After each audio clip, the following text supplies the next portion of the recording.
Yalimada, bienvenue, and welcome to this evening's Friday Night Reflections. My name is Natasha Walji, and it is such an honor to host you this evening. I also want to welcome all of our Jamaati members coast to coast, our multi-faith members, and everyone that's dialing in from across the globe. You are in for a very special evening. So I am joining you today from my home here in Toronto, fresh off the heels of Black Friday and Cyber Monday. It was a very busy week. No, not because I was shopping, but in my role as a director at Google, it's an area that our team focuses on. I'm pleased to share that many Canadian businesses, small and large, saw record sales online, and it's really encouraging to see given everything that's happening around us. Now, I'm also very excited to be here because Friday Night Reflections is actually a weekly ritual in our household. We have made it to all 35 episodes with chai in hand, and we typically bake something fresh in the oven that day.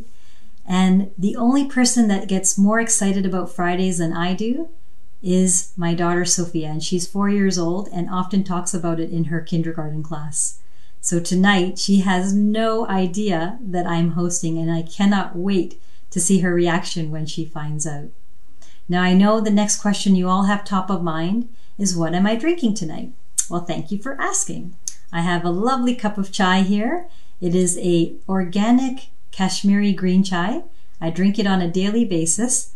It has all the beautiful notes of a black chai, so the cardamom, the clove, the cinnamon, and it's very fragrant, but you actually don't need to put any milk in it, and I really appreciate the efficiency of that.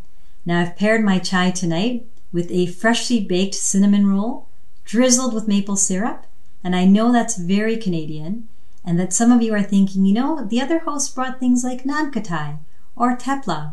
And, I do want to point out that I've been here for 35 weeks straight, and those are really calorie-rich snacks. So I'm just trying to, mix things up a bit to keep that in mind. And inshallah, we have another 35 weeks to go. So I've got to be mindful of that. So now I want to get to our theme of the evening, and that is journeys of courage. And I think this is the most fitting theme because yesterday the United Nations commemorated the International Day for People with Disabilities. And what we know is that 1 in 7 people globally, over 1 billion people, have a disability today. And of all the people with disabilities, 50% of them roughly have a disability that is not visible. And I want you to keep that in mind as we have our conversation today. And the numbers that I shared also apply similarly to Canada and to our Jamaat, both globally and in Canada. Now, this is a topic I am very passionate about. I can't wait to share more. But before I do that, I want to welcome President Ameerally Kassim-Lakha to share some remarks with all of us from his home in Toronto. My dear brothers and sisters, Yalimada, I trust you and your families are keeping well. Today I would like to speak to you on a few matters. I will start with our current circumstances related to COVID-19. In Canada, we have entered another wave of the pandemic, and infection rates have surpassed the first wave. Healthcare systems are under strain. We have seen a return to public health measures that were enacted earlier this year in the spring as governments seek to maintain the safety of Canadians while mitigating the impact of emergency measures. As a Jamaat, we have scaled back our own activities with Jamaat Khana ceremonies temporarily suspended or operating at reduced capacity. In his recent message to the Global Jamaat, Maulana Hazrat Imam highlighted that there is no room for complacency, that we must take personal responsibility to protect ourselves, our families, and our communities. Following this guidance, I would urge upon the Jamaat the need in the coming weeks and months to make prudent decisions relating to your daily activities. We have come too far in this pandemic and persevered too much to now let down our guard. Hunker down for our own safety. Do not engage socially outside your household. The practices of physical distancing, wearing a mask, and hand hygiene have proven to be effective. They reduce the risk of serious illness and death. Please follow them carefully and without exception. As we approach the holiday period, we naturally seek the companionship and comfort of our family, relatives, and friends. But this year, we must stay apart, at least physically. This decision is difficult, but it is the utmost act of care and attention towards our loved ones. And though we may not be able to see each other in person, we know that the true heart of a family lies in its commitment to each other, and this family bond must grow stronger. I know that the current circumstances are difficult. The closure and limitations on Jamaat Khanas are challenging. Please know that these decisions are not taken lightly. They are made with utmost thought, care, and deliberation. Our first priority continues to be the safety and well-being of the Jamaat. I want to say that throughout the process of Jamaat Khana closings, reopenings, and scale back in capacity, the Jamaat has been very patient and understanding, and we want to thank you for your support. We know that globally, there's a significant amount of progress in the development of safe and effective COVID-19 vaccines.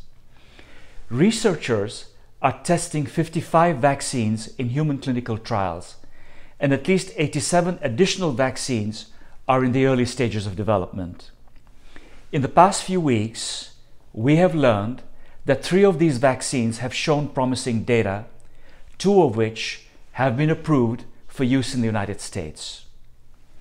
The Government of Canada has also worked on securing vaccines for Canadians. And while it is early to project a timeline on the arrival of vaccines, how many will be available, or which segments of the population will be prioritized, we can take comfort in the knowledge that there is a path towards recovery, that we can see the light ahead of us. This is the first time in human history that science and innovation in this area have progressed at such a rapid pace. New developments in vaccine research, development, distribution, and delivery are occurring daily. We are monitoring these trends and will continue to provide updates to the Jamaat. I want to take a moment to address our business community, the entrepreneurs and business operators in our Jamaat. The current pandemic has accelerated the opportunity to digitally transform our businesses. In fact, in some instances, deriving sales through the digital platform has become essential for the survival of businesses.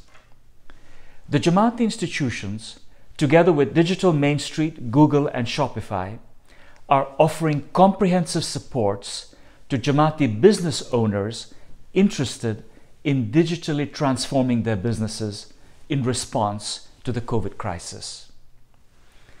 The supports being provided include building know-how on digital marketing, increasing reach to customers, and selling products and services online. Direct consultative support is available in several regions and will soon be available nationally.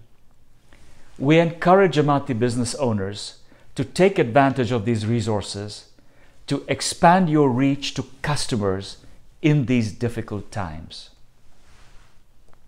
Members of Jamaat, I would like to update you on the ongoing work that is being done in Canada to establish housing opportunities for the Jamaat. You will remember that I had recently explained to you the concept of multi-generational housing, or MGH, which we have begun implementing in Canada. MGH is not just about residential care for seniors. It also aims to create quality, affordable housing for families and younger generations in our Jamaat. Quality housing in supportive surroundings can have a deep transformative impact on motivation and achievement in the next generation. It can also enhance the Jamaat's sense of security and confidence in times of vulnerability. It is with this in mind that we are evaluating and planning potential projects in different jurisdictions that incorporate both seniors' care and quality affordable housing. To make informed decisions, we need to better understand the Jamaat's needs. We are initiating Jamaati housing surveys in certain regions to ensure that our planning takes into consideration the Jamaat's requirements. A survey is underway for downtown Vancouver and another one for downtown Toronto. While there are no commitments or firm approvals on these projects, we request you to complete the surveys thoughtfully so that we can better understand how to make investments that will effectively serve the Jamaat in the long run. On the surface, MGH may simply seem like a project catering to a subset of the Jamaat. But that is not so. It is much more than that.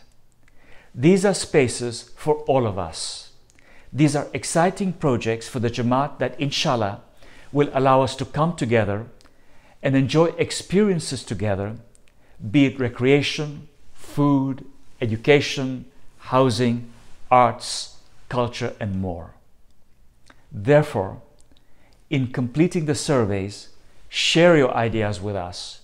You should know that work is being done by a very dedicated group of volunteers, donors, and experts in the Jamaat who are working hard to achieve the quality housing objectives we have established for the Jamaat. We will keep you informed on these projects as new information becomes available. Lastly, I would like to discuss our education.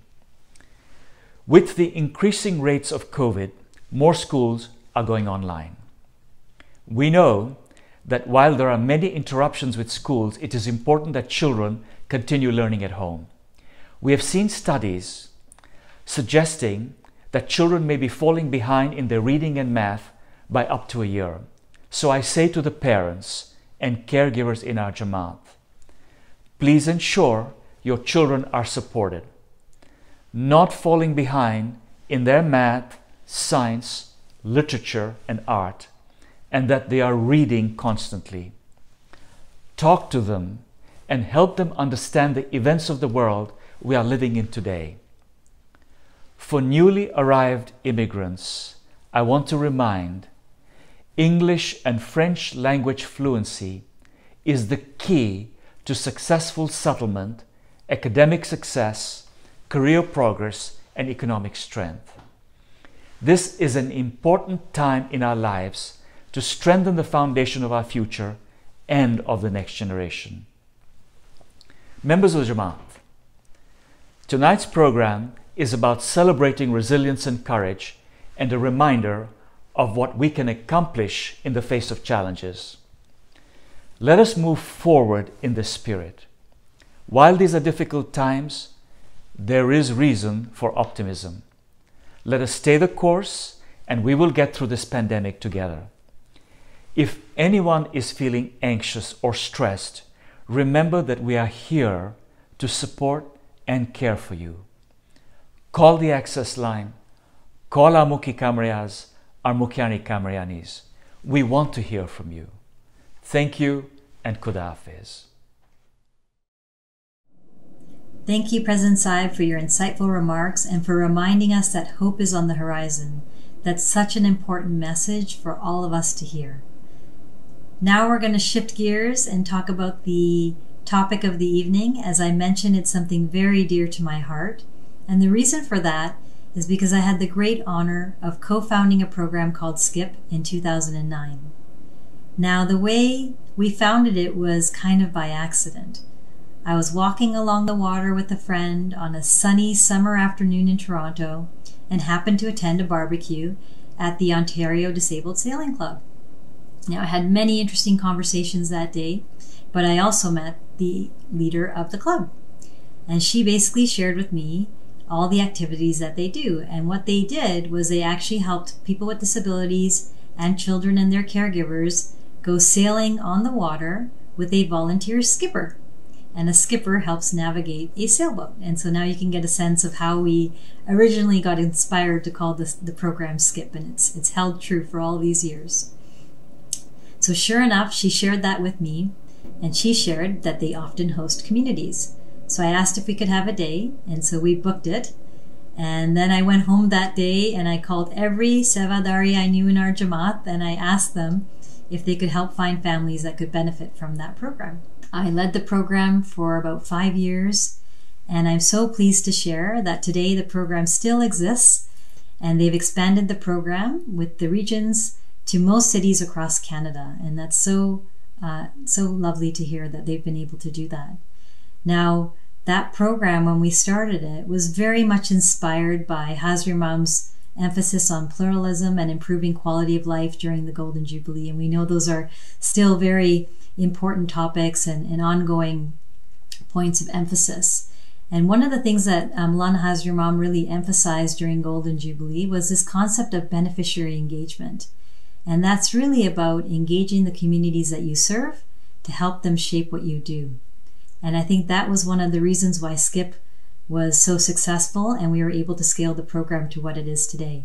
So in the early days of SKIP, we co-created the program with children and people with disabilities and their caregivers, and they helped us formalize our mandate, how we would operationalize everything, and also what we would focus on. And so our mandate, which remains true to today, is to ensure every single SKIP member achieves their full potential and lives a dignified quality of life. And how we go about doing that is focused on 3 things. One is advocacy, both inside and outside of the Jamaat. Secondly is inclusion. And third is about empowerment. Now, one thing that was especially touching for me was that every member we had in SKIP that had a disability had this remarkable ability to touch the heart. And I experienced that on dozens of occasions, along with all the volunteers that had the privilege of serving SKIP members in the Jamaat. And so today, if anything that I shared with you resonated and you think you may want to become a SKIP member, either as a family that has a child or person with disabilities, or as a volunteer, please reach out through the access line or your local MK, Muki Kamira, and they can connect you to your local SKIP chapter. So with that, we're now going to show a lovely film from the United Kingdom that was featured at the Jubilee Arts Festival in Lisbon, and it's called My Child, My Life.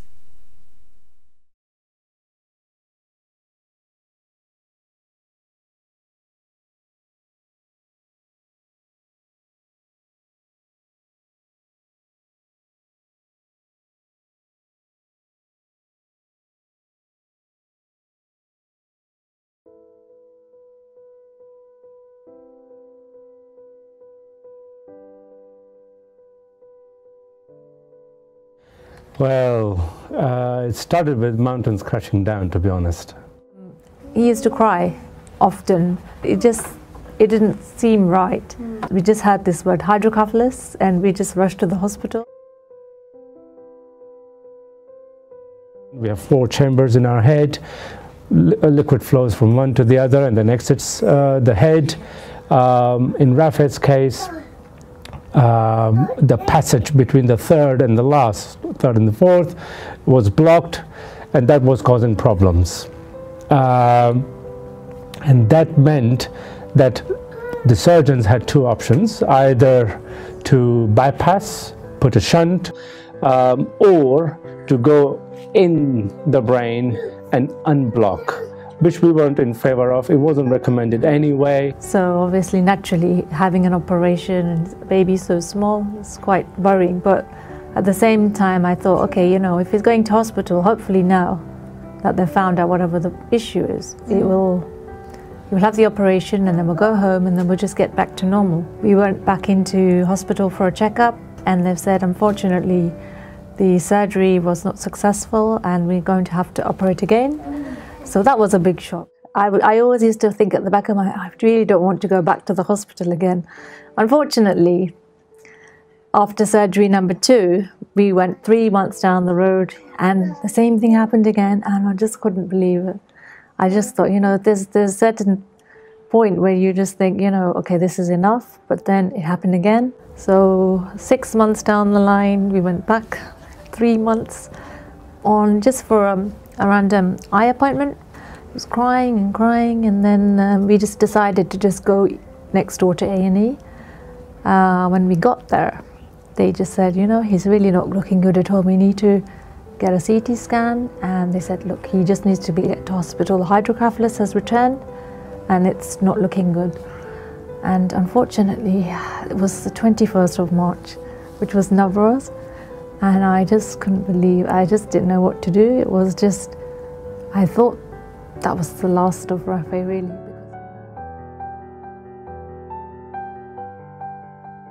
I had very doubts at that time, really, because I never had experience with a disability, and that one. I didn't even know I was pregnant.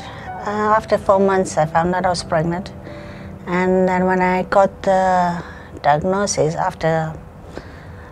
they said that something was wrong when I went for a scan, and then 6 months they do the test. And then they told me that he had Downs. We met some parents with the same problems. We started to read in the books as well. The worry was that I was getting older and what would happen to him, if something happened to me. The first 4 years, Amal had really problems, a lot of health problems. He had a hole in the heart. He had infections all the time, so I was in the hospital all the time.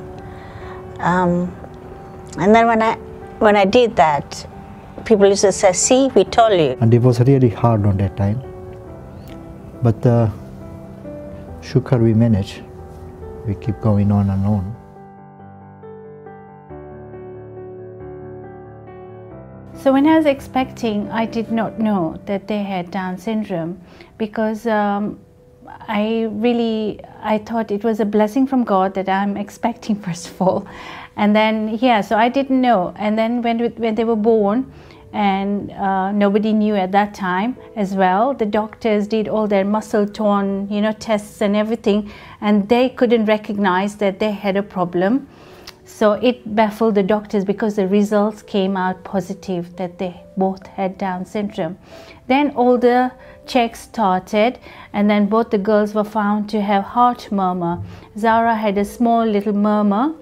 A murmur is a hole in the heart. And Serena had a complete big murmur, and her heart was completely open, so she had AVSD. It was scary at the beginning not to know what to expect with them. When the baby was only 5 months, she went into an open heart surgery. And then when she was 1 year and 1 month, 13 months, I remember I was at Royal Brompton Hospital in December, and it was 13th of December, and there's Khushali going just right near me in Kensington Khane, and I'm telling Mark, there's Khushali next door, and we are at Brompton Hospital with my baby. So then the operation went a success. Then she had to put on weight to do the final operation, and that came on after 6 months, when she was only 1 year and a month, 13 months baby, and they did the final op. And look at her today. Serena they're both very loving. Zara takes the time to kind of know you, so she's a bit cautious, but then when she gets to know you, she opens up. Serena is very bold and brash and outgoing. And we have a lot of fun with them. They are lots of fun. They're becoming more and more independent now.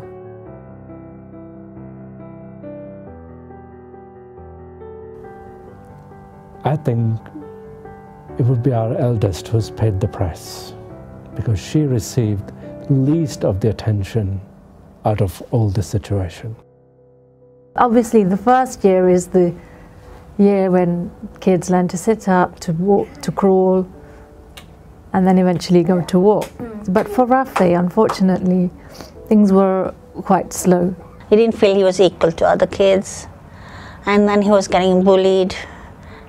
And every time I went to school, they would say, no, he's not getting bullied. But he was. And he would, every morning he would cry. He didn't want to go to school. They just want to be accepted like everyone, like all of us. We want to be accepted, we want to be recognized for what we do. So I think that's the same thing they want. At the moment, special needs children are not inclusive, are not included. There is less understanding of disabled children. We are in the 21st century where Mola has said, educate yourself. Yes, we educate ourselves. We come to a level where we are so educated, but in that education, something is lacking. Okay. Yeah, something is lacking to empathize, to sympathize with special needs.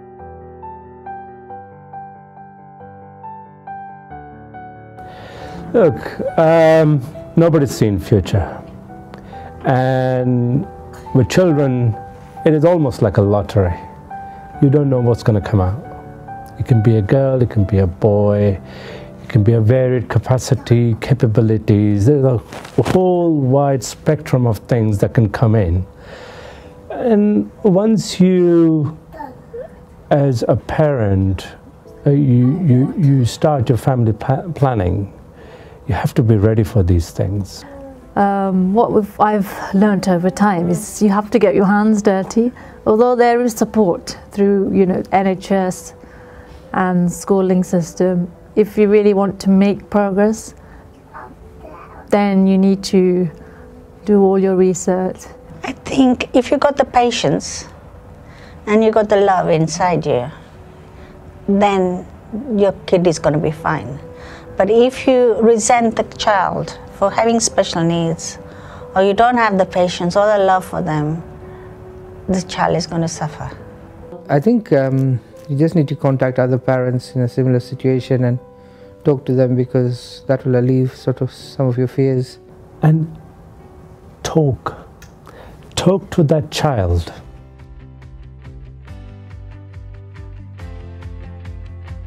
But people would just come and say, hello, Yali Mother, and smile, and then he would smile through his eyes. That's what Rafa is all about. He brings about the change in you when you interact with him. Well, I like him to achieve his potential, whatever that is. I see that he's a very bright boy. So that really puts me under pressure, because I think I've got to just do everything. I cannot miss any stone. If there's something that I can do today that will make his life easier somehow. He's got a lot to give. He's got a lot of love. He's very sociable. He's very happy. He knows his gunans. He can sing them. He does so many things so beautifully. He expresses himself so much, expresses love. Any given learning institution, be the school that he goes to, or Bethlehem for that matter, the teachers, the person looking after him, they have to really, really stretch him, and I can guarantee you he will respond. But now he's in special school and he wants to go to school. So that has worked, for me. And he's improving.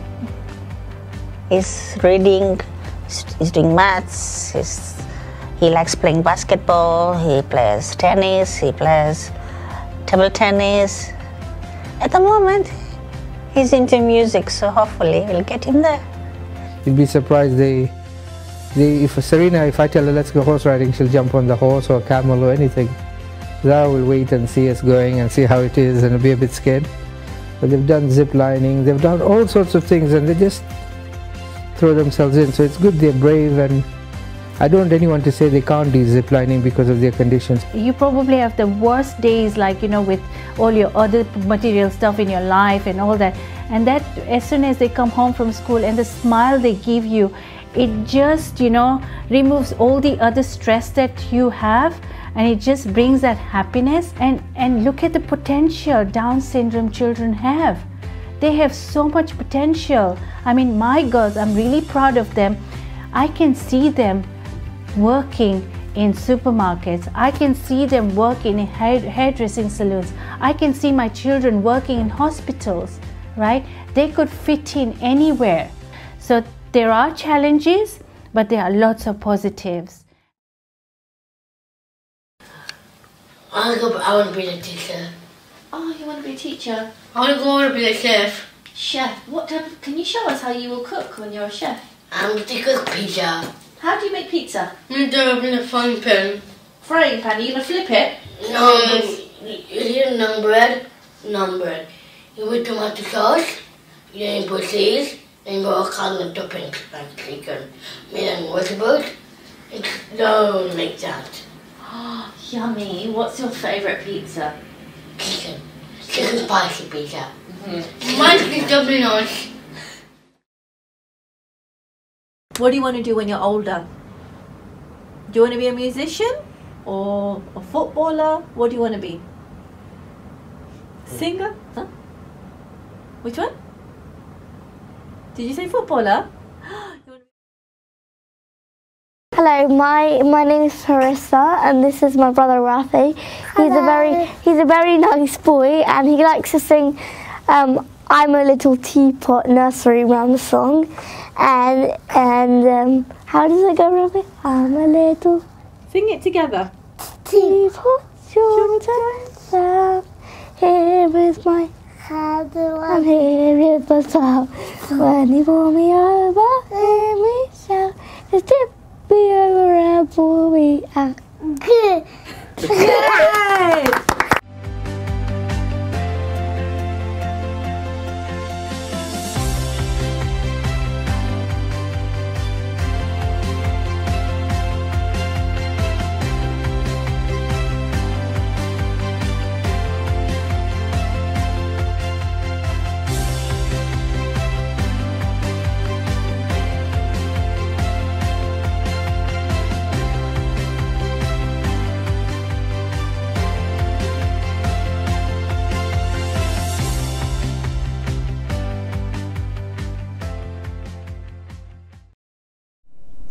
I hope you enjoyed that. Congratulations to the team that put that moving piece together. So to share some additional insights tonight, we're privileged to have Dr. Jamil Jivraj joining us. Dr. Jivraj is a psychiatry resident at the University of Calgary in the Faculty of Medicine. He is a passionate advocate for people with disabilities and has done extensive research on autism. He's also won numerous awards and has many accolades, including being the recipient of the Alberta Council for Global Cooperation's Top 30 Under 30 Award for his international work in Uganda. He is also the recipient of the Stars of Alberta Volunteer Award and has been active in community service for much of his life. Please join me in welcoming Dr. Jivraj. Dr. Jivraj, thank you so much for joining us today. Now, when we talk about persons with disabilities, it can become easy to other, that is, to split the world into those with and without a disability. But I understand the picture is not so simple. Can you tell us a bit about that? Thank you, Natasha, and it's great to be here. One of the challenges with labels is that they often carry a set of assumptions, and these assumptions lead us to overlook different dimensions and possibilities. For instance, when we think of individuals with disabilities, we often think of those individuals with visible disabilities. However, many of our brothers and sisters with neurologic conditions, mental health challenges, sight or hearing impairments, or chronic pain have a diverse spectrum of abilities. Along with individuals with visible disabilities, they have unique experiences and unique barriers that affect their inclusion and participation in the Jamaat. This week, we celebrate the United Nations Day of Persons with Disabilities. The theme is focused on building more inclusive and accessible communities in a post-COVID world. Recognizing that we have a diversity of individuals with varying levels of ability and disability, how do you think we can build an inclusive and equitable community within our Jamaat? Pandemic restrictions have given myself and many others a taste of what it feels like to not be able to access the physical spaces that create that sense of belonging and community within us. Going to Jamaat Khana, to work or school, or friends' houses or the gym. But for many individuals with disabilities, barriers affecting their full participation and access to these spaces began well before the pandemic. So what are some next steps At an individual level, we can ask our sisters and brothers with disabilities how we can be supportive. We can also reflect on ways our friends and families have made us feel that sense of community and create similar opportunities for others. At a systemic level, realizing that we don't have all the answers is a good starting point.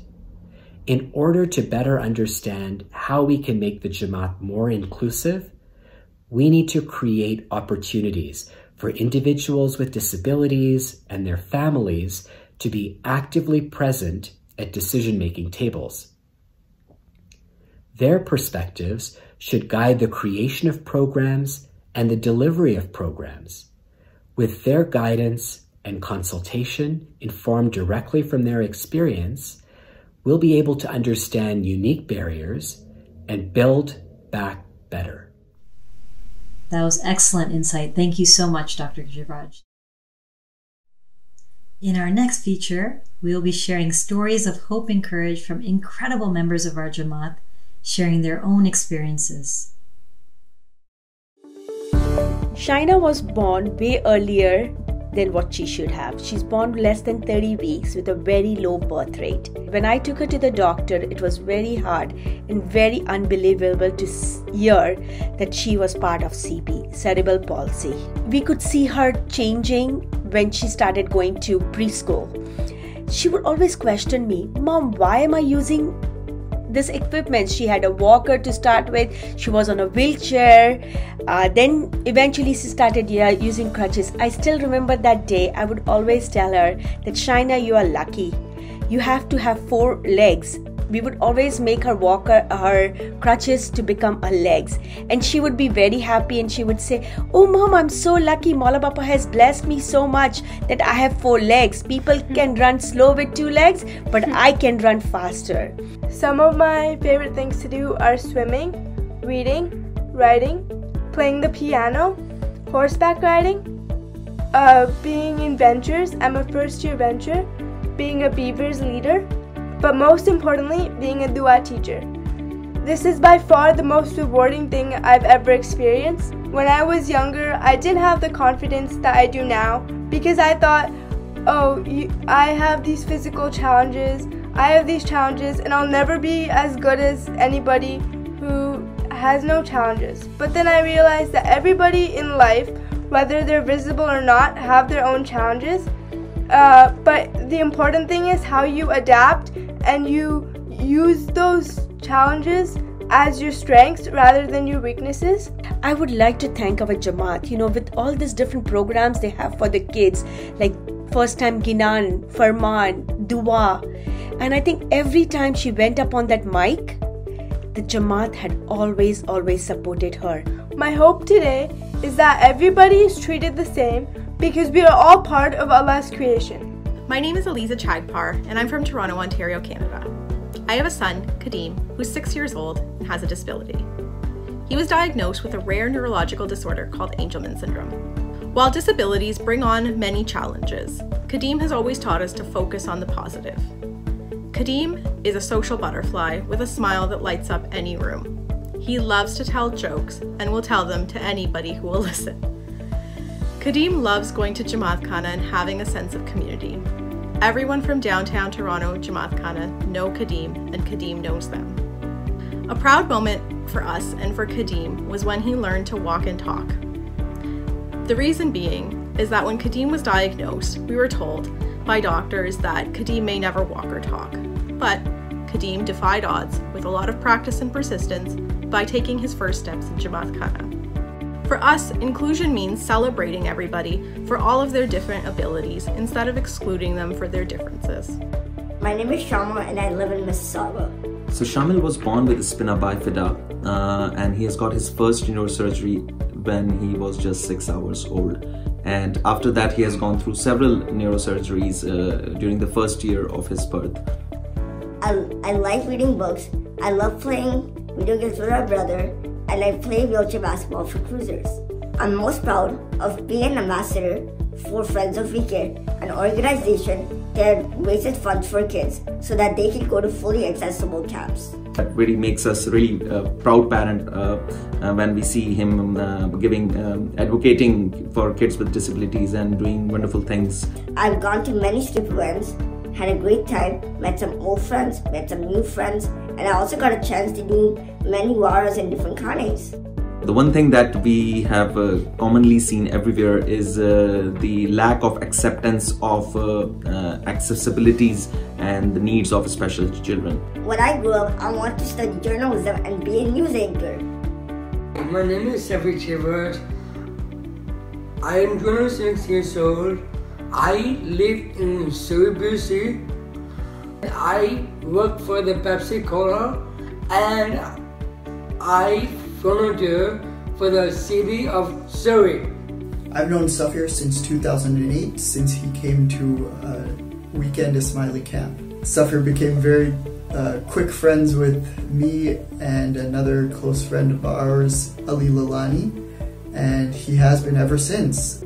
I like to watch the NHL games at Vancouver Canucks Rogers Arena. He's a very social person. He makes friends easily. He has a lot of friends actually, and he's not shy at all. I play soccer, hockey, and I love to help my parents out with cooking. We were there when he graduated from SFU with all the other students and walked across the stage. It was a great, a very proud moment for everyone, for his family. Talking to his mom, she told me that he would not have achieved what he has if his peers and friends and people around him had not treated him as an equal. So I think our community has done that. We treat him like an equal. He's gone to BUI growing up, in school, and when he was at SFU, people treated him as an equal. My name's Alim Jaffer. I live in Edmonton. I'm a job developer by profession. I have an HR background. Not much different than anybody else, just working from home, trying to learn how to cook, do new things, of course. You know, the Jamaat saw me with the physical disability and they're very supportive. And later on, I was able to do I am still actually part of IVC and doing Seva in Jamaat Khana. So it's really, really nice that way. Jamaat has been really supportive. However, I do find on a personal level that there needs to be a little bit more done for people with different disabilities. You know, that may be autistic or maybe on the spectrum.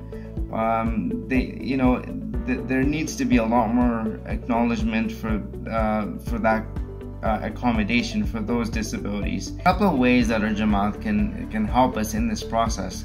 Although we have come, we've had a very good experience generally. I think the one thing is that the Jamaat needs awareness of disabilities, that it does exist in our khanes. I have cerebral palsy, so it's a physical disability, but there is all sorts of disabilities out there. There's cognitive disabilities, there's learning disabilities, there's physical, there's hearing disabilities, there's people that are blind as well. So there's all spectrums of disabilities. So just by knowing me, for example, who has Alim Jaffer, who has cerebral palsy, doesn't mean that another murid with my condition has the same thing in terms of their needs. So we're all individuals that have our own needs. People tend to shy away from asking a question if they don't know something, thinking that they might offend somebody. And I think that's the wrong assumption to make. I think people that have disabilities or people that care for people who have disabilities really like having those questions brought to them. So instead of you guessing, oh, Alim won't like going out with us tonight because it might be difficult for him to use his crutches, it's kind of cool that you would just say to me, hey Alim, we want to go out this evening, would you be okay to use crutches? I would like to say that I'm really proud of being Ismaili. Being an Ismaili indirectly and directly has helped me to excel in my life. I know that whenever I've had difficulties or challenges, I've always relied on our spiritual aspect of our faith to get me through things.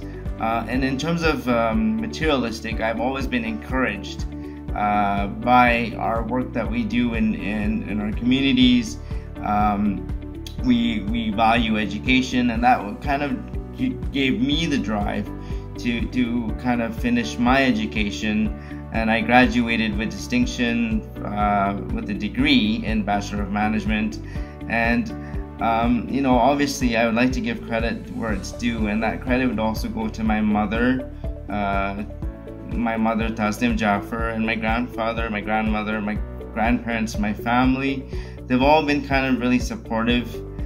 They've been really supportive in terms of my studying and things like that. But there are many, many days where I would need that extra support. Having a disability, yes, I'm proud that I'm able to excel with my disability, but sometimes it has my challenges, and everybody has those moments. If you ask people that have disabilities, will tell you we have really good days and then we really have bad days.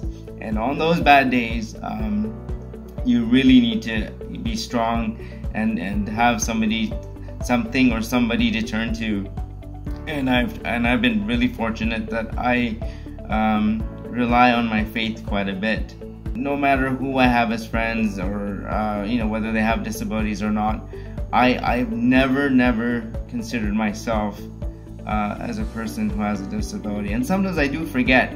And if my mom was alive, she would tell you the same thing, that she would forget that I have a disability too at times, because we would laugh about it quite a bit. You may have a mountain climber who can climb a mountain, but you also have a person with a disability that will climb a mountain, but he'll use a rope to climb instead of a ladder. I'm really glad that we're doing this segment on disabilities today. A lot needs to be done still. We are very fortunate that the Jamaat, we're looking to these conversations and we're having them. And I think this is just the beginning. I think a lot more conversations need to be had, remembering that everybody that has a disability is different in their own ways. When we do have events, try to be open-minded and inclusive for those Jamaati members that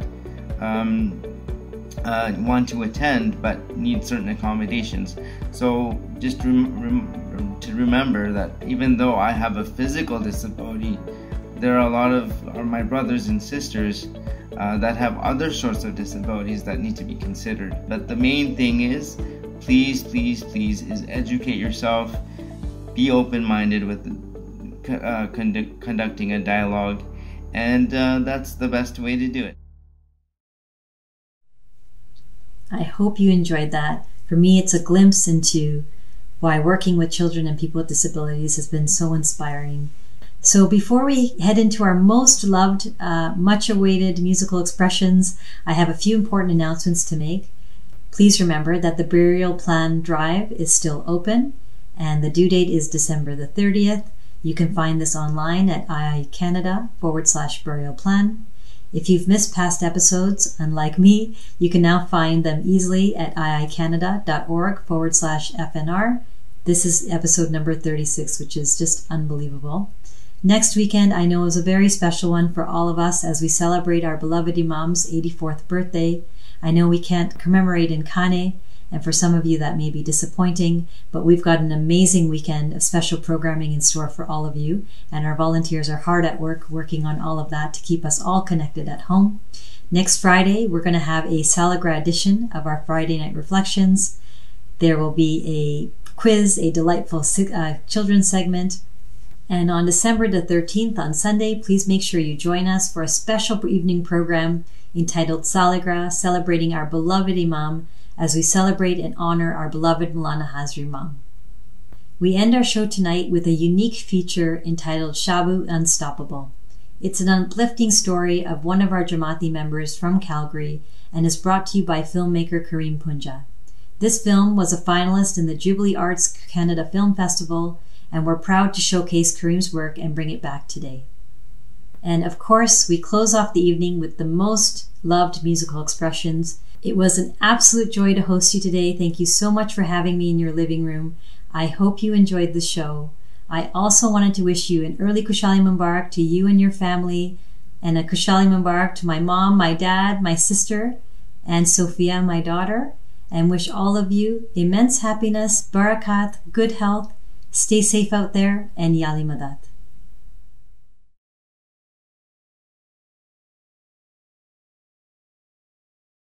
Hi, I'm Nahid Nenshi, Mayor of Calgary, and I'm thrilled that so many of you are getting the opportunity to share in the story of two remarkable Calgarians, Shabu and Sheda. Now, I've known them forever, and I have been inspired by Shabu's determination and by his incredible resilience in everything he's ever done, and with Sheda being right there next to him for so many years, and I'm thrilled to share this story with so many of you. Thanks so much to Karan Punja and the team for putting together this beautiful film. Be ready to be inspired.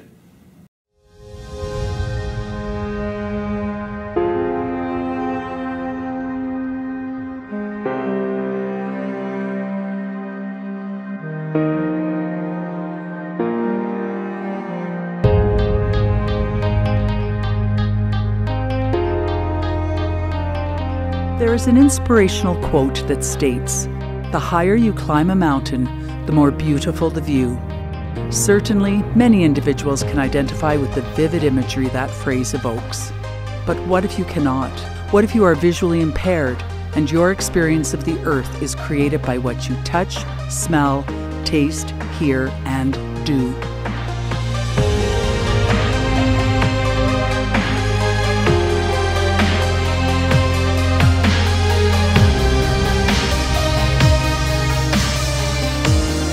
My name is Shabu, and I am totally blind.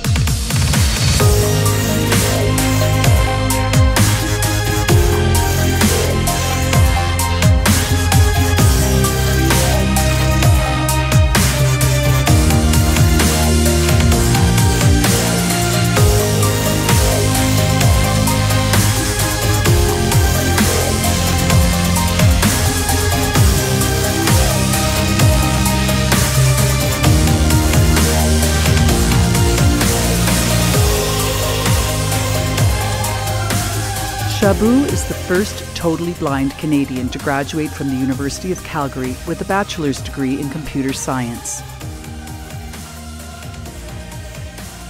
Shabu continuously aspires to achieve ever higher goals, defying all odds in the process. His impressive accomplishments began to garner attention as he tackled tasks that are typically considered impossible for a visually impaired person, most notably when he and Sheda hiked some of the most impressive peaks on Earth. The first mission we wanted to do back home was to climb Mount Kilimanjaro, which is about over 19,000 feet, and it has a nickname of Roof of Africa. The second mission was that to raise funds for a humanitarian cause, Focus Canada, and we raised $10,000 for that. The sense and the relief and all those stuff when we get to the top was so much fulfilling. It was so much of a pleasure and happiness to get to the top. Shabu was the first totally blind Canadian to have reached Uhuru Peak. And so 2013 we decided to take a bigger adventure. So we decided to climb to the Everest Base Camp. And at the same time, we raised over $30,000 for the World Partnership Walk. The whole trip was 14 days, up and down the mountains of the Himalayas, and down the valley, and across the suspension bridges over the Dudh-Koshi River. And the last 3 days was the toughest because we were quite high by that time. And it had been snowing for the last 3 days, and I wasn't sure that we would make it to the base camp. I was very happy and excited and very proud of him to be the first totally blind Canadian to have reached the Everest Base Camp. Shabu is unstoppable, a shining example of tenacity and resilience. When he's not busy with philanthropic work, Shabu enjoys riding tandem bicycle, cooking, and cross-country skiing, for which he has won numerous gold and silver medals.